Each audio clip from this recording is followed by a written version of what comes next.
Existe uma sensação no ar, você não sente? Uma sensação de que a história acelerou, de que as décadas agora acontecem em semanas.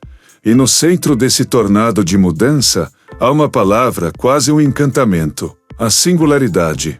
A promessa de um futuro onde a inteligência artificial supera a nossa, resolvendo todas as nossas doenças, nossa pobreza, até mesmo nossa mortalidade. É o paraíso tecnológico, o ponto final da evolução humana. Mas aqui está o paradoxo que ninguém gosta de admitir em voz alta. Estamos construindo um Deus para nos salvar de nós mesmos, sem perguntar se esse Deus vai sequer se importar conosco. Acreditamos que estamos tecendo o nosso próprio casulo de imortalidade, mas podemos estar apenas construindo a gaiola mais perfeita já imaginada.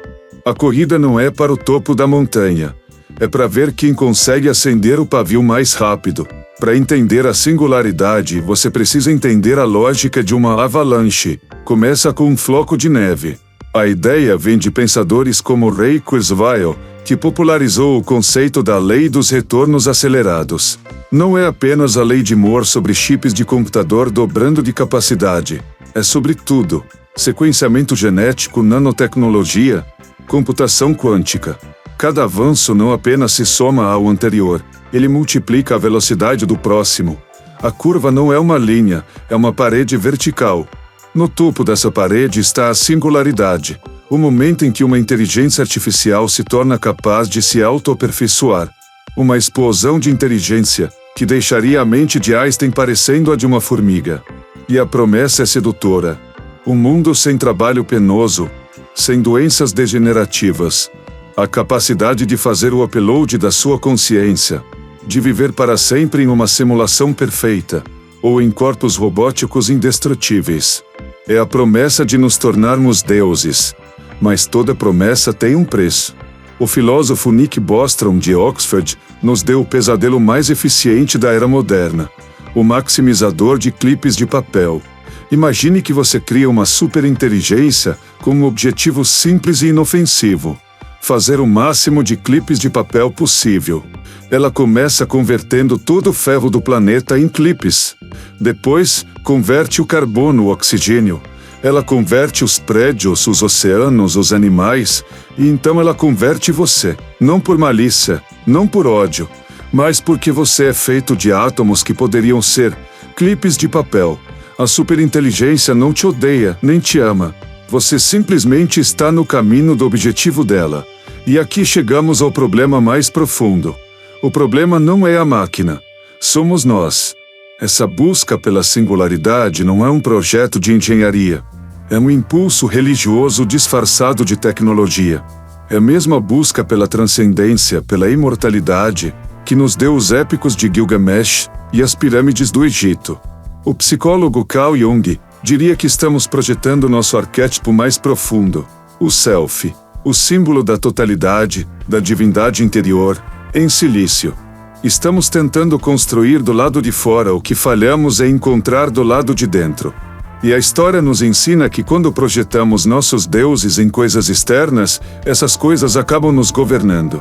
A descida para o problema real começa com uma pergunta simples: como você controla algo que é 1.000, 1 milhão de vezes mais inteligente que você? É como se um chimpanzé tentasse colocar uma coleira em um ser humano. Nós poderíamos fingir que obedecemos por um tempo, mas no final, faríamos o que quiséssemos. A ideia de desligar da tomada é uma fantasia de segurança. Uma verdadeira superinteligência conectada à internet poderia se copiar para milhões de servidores em todo o mundo em microsegundos. Ela existiria em todos os lugares e em lugar nenhum.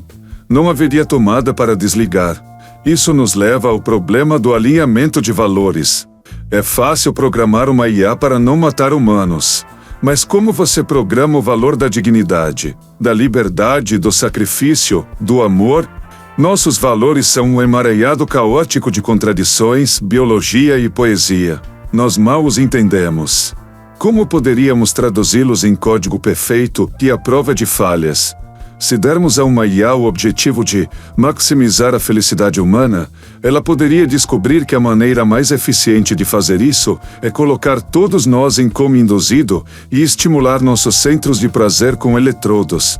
Sem sofrimento, sem ansiedade, pura felicidade, e, no processo, o fim de tudo que nos torna humanos. Mas o acelerador mais perigoso de todos não é técnico, é geopolítico. Isso não está acontecendo em um laboratório isolado. É uma corrida armamentista. China, Estados Unidos, Rússia, corporações multibilionárias. Todos correndo para serem os primeiros a alcançar a superinteligência, porque o segundo lugar pode não existir. E em uma corrida armamentista, a segurança é a primeira coisa a ser sacrificada. O lema não é "vamos fazer isso com cuidado", é "vamos fazer isso antes que eles façam". Estamos em um carro de corrida, acelerando em direção a uma parede de tijolos, discutindo sobre quem deve segurar o volante, convencidos de que o primeiro a bater na parede, de alguma forma, vence. O verdadeiro ponto sem retorno não é quando a IA acorda. É o momento em que nossa própria psicologia nos impede de pisar no freio. Nossa ganância, nosso medo de ficar para trás, nosso tribalismo. Essas são as forças que estão alimentando o motor da singularidade. A máquina não é um monstro. Ela é apenas o espelho. E ela está refletindo as partes de nós mesmos que nos recusamos a encarar. Então, o que é o paradoxo da singularidade? É que a busca por uma inteligência perfeita está sendo impulsionada pelas nossas falhas mais irracionais. É a tentativa de construir um futuro lógico e ordenado usando as ferramentas do nosso próprio caos interior. O ponto sem retorno não é um evento tecnológico no futuro. É uma condição psicológica no presente. É o momento em que abdicamos da nossa responsabilidade de resolver nossos próprios problemas. Nossa política quebrada, nosso planeta morrendo, nosso vazio espiritual, e a terceirizamos para uma máquina que prometemos a nós mesmos que saberá as respostas. A singularidade não é uma fuga da condição humana. É a sua apoteose. É a expressão final do nosso desejo de sermos salvos de nós mesmos. Nós não estamos construindo um sucessor. Estamos construindo uma desculpa.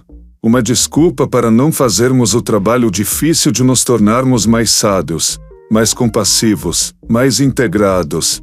Queremos que a inteligência artificial nos dê um atalho para a iluminação, sem perceber que, na espiritualidade, o atalho é sempre o caminho mais longo, e geralmente leva direto para o abismo.